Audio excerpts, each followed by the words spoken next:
नहमदुहु व नुसल्ली अला रसूलिहिल करीम। आऊज़ु बिल्लाहि मिनश शैतानिर रजीम। बिस्मिल्लाहिर रहमानिर रहीम।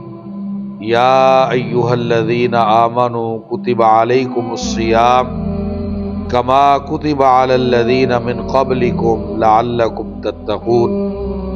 ऐ ईमान वालो, रोज़े तुम पर फ़र्ज़ किए गए हैं जैसे तुमसे पहली उम्मतों पर रोज़े फ़र्ज़ किए गए थे ताकि तुम मुत्तकी बन जाओ, परहेज़गार बन जाओ।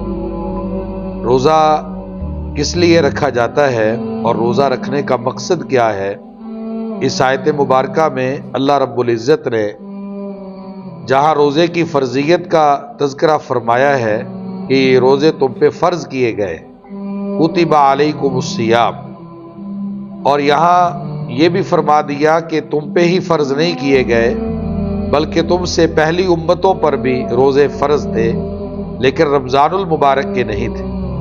रमज़ानुल मुबारक के रोज़े इस उम्मत पर फ़र्ज़ किए गए हैं और इसका मकसद क्या है? लअल्लकुम तत्तक़ून। अल्लाह सुबह से शाम तक तुम्हें भूखा प्यासा इसलिए रखता है ताकि तुम मुत्तकी बन जाओ, परहेज़गार बन जाओ।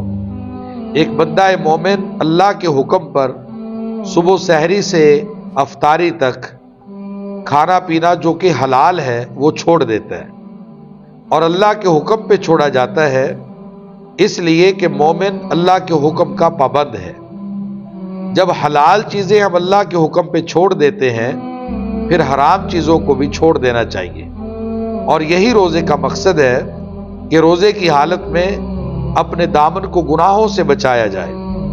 रसूलुल्लाह सल्लल्लाहु अलैहि वसल्लम ने फरमाया, जो शख्स रोज़े की हालत में झूठ बोलना नहीं छोड़ता, गलत बयानी, लड़ाई झगड़ा नहीं छोड़ता, अल्लाह को ऐसे रोज़ेदार के भूखे प्यासे रहने की कोई ज़रूरत नहीं।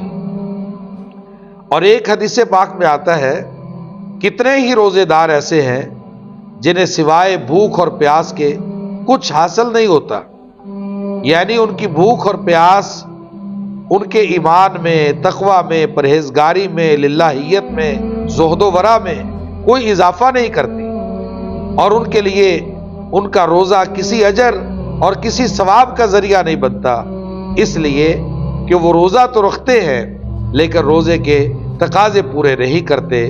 रोज़े का तकाजा क्या है? लअल्लकुम तत्तक़ून। रोज़ा इसलिए रखा जाता है ताकि तुम मुत्तकी बन जाओ, परहेज़गार बन जाओ।